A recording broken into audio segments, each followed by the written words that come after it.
Hey friends, John here from Proverbs 27:9 Fragrances. Today I'm going to be counting down my top 10 favorite classic, masculine, masterpiece fragrances for the spring. Let's talk about that.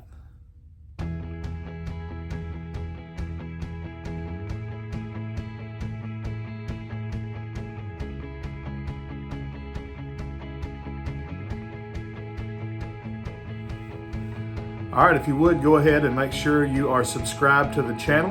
If you're a returning subscriber, we say thank you so much for joining us and making this channel great. Make sure you got the notifications turned on. That way you're notified every time we upload this sweet smelling fragrance related content. All right, let's get right into the list. I'll try not to make this too long.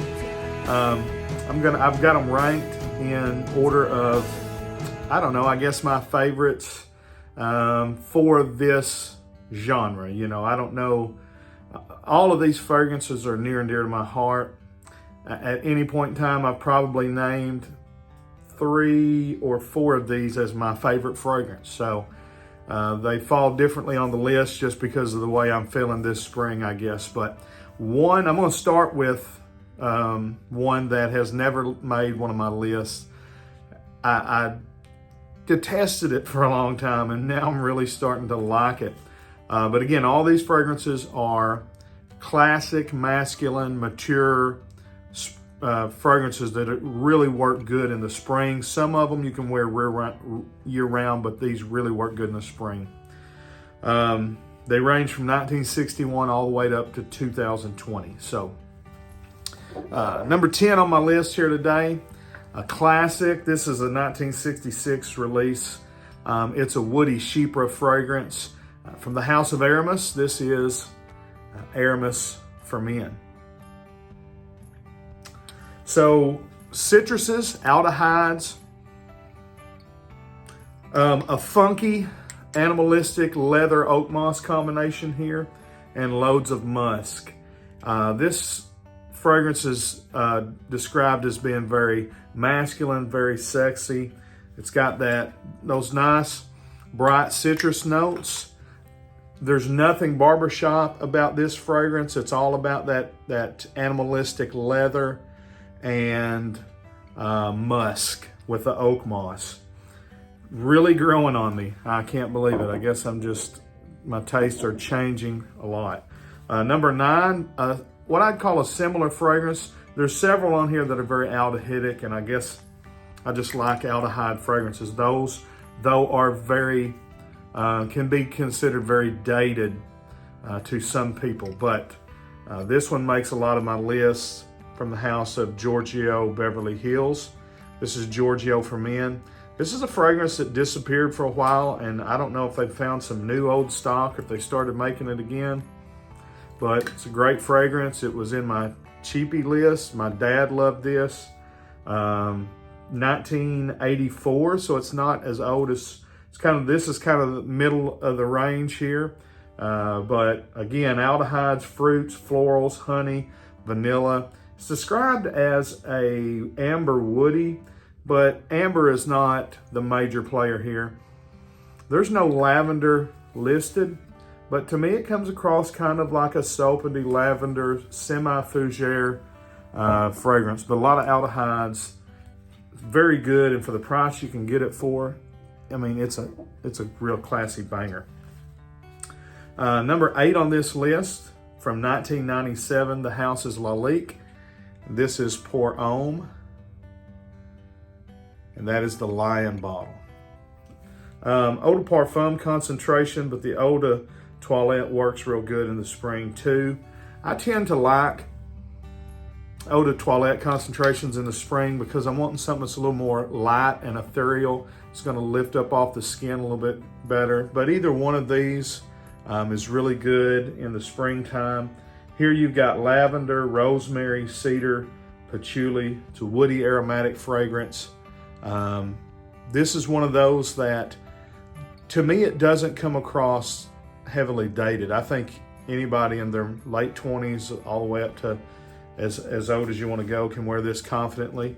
And then if you're a young guy, even younger than late 20s, but you've got taste in that classic men scent, wear it. You'll pull it off great.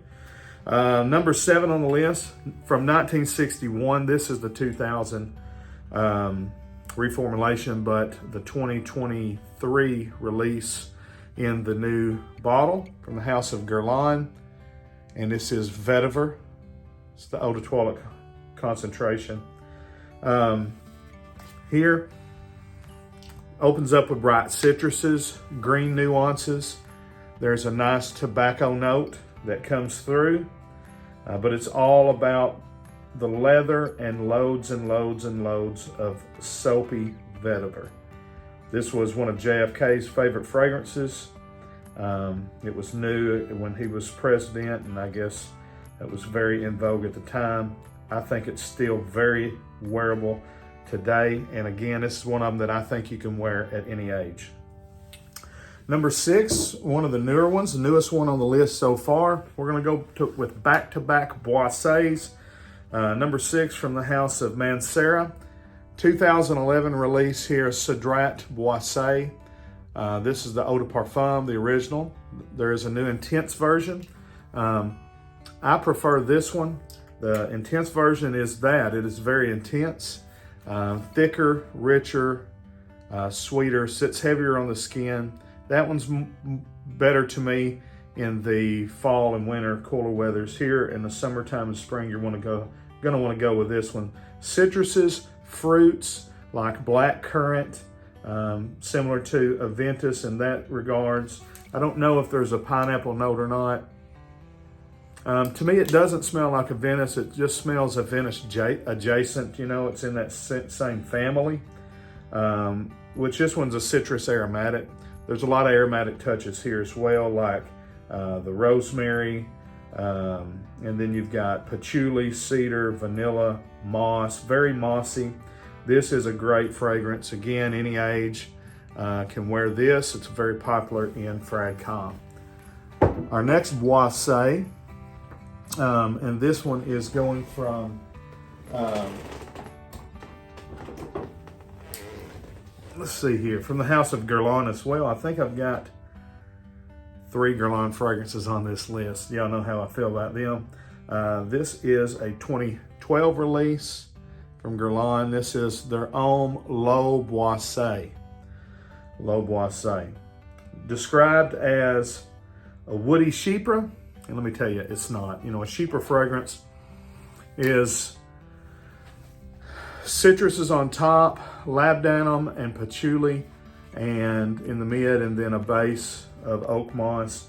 I don't know why they classify this. This is a citrus aromatic fragrance. You got loads of lime in the top, vetiver, grass. There's a boozy rum note. This comes across kind of like a, it smells so good. It's like what I would imagine a cocktail out on a green, fresh lawn watching a polo game or something like that would smell like.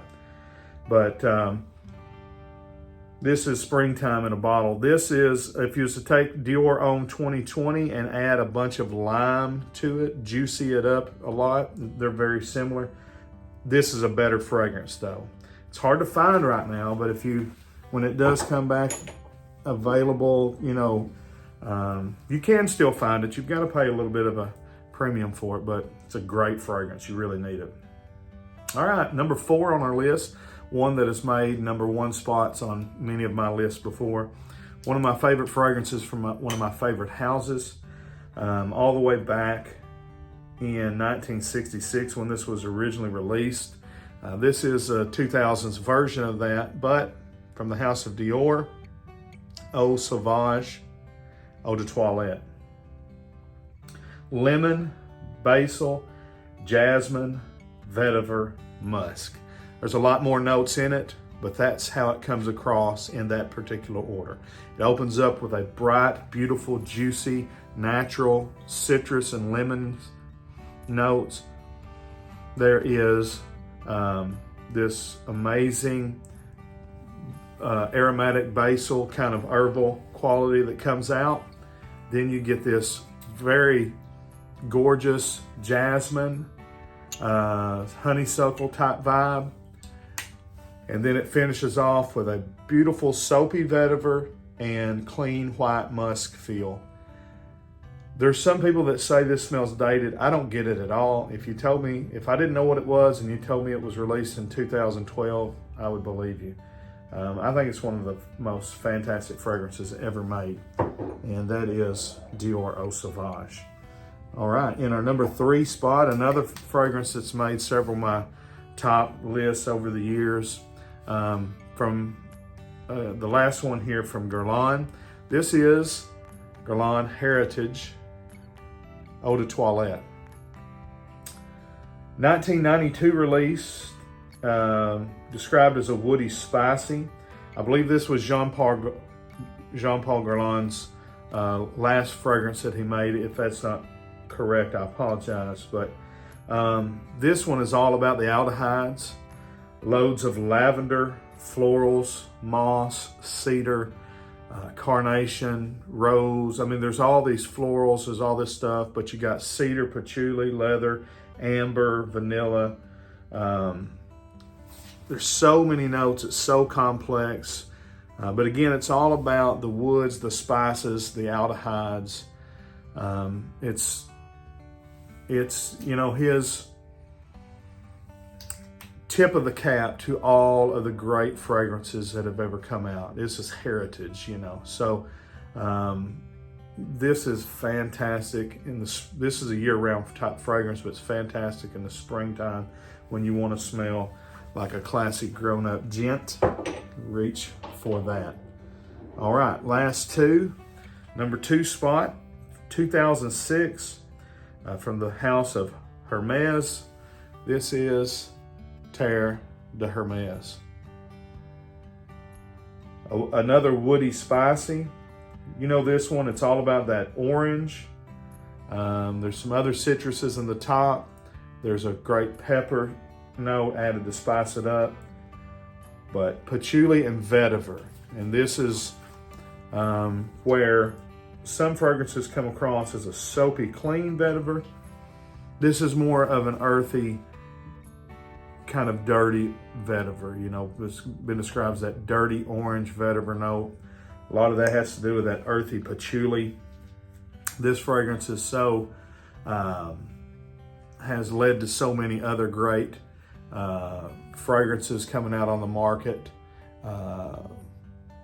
not of which to leave out would be Gent Scent's new fragrance, Terra Nova, which is greatly inspired by Terre de Hermes. So that's the number 2. And the number 1 fragrance on my list for the classy, gentleman, highly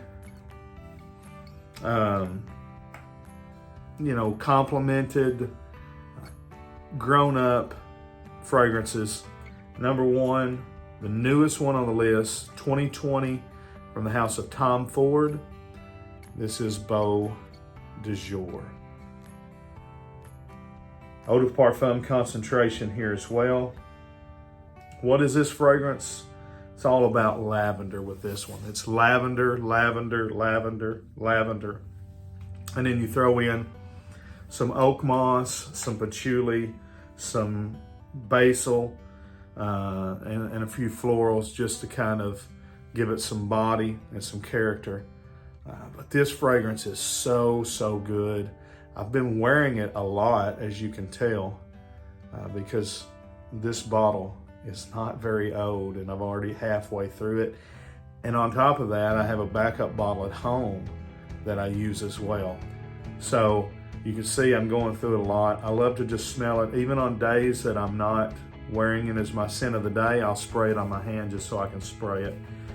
But a classic, very classic, Neo Fougere. It smells like a Fougere fragrance, but it's, again, to me, it's not heavily dated. It's not real soapy. It's just more about that herbal, woody, spicy, and opulent lavender here. It's a lavender bomb. Well, those are my top 10 classic masculine fragrances for the spring. Let me know what you like, what you think about my list. Have you tried them? Which ones? What do you think about it? Leave me a comment. Let me know about that. Until we see you down the road, we say God bless. Frag on, Frag fam.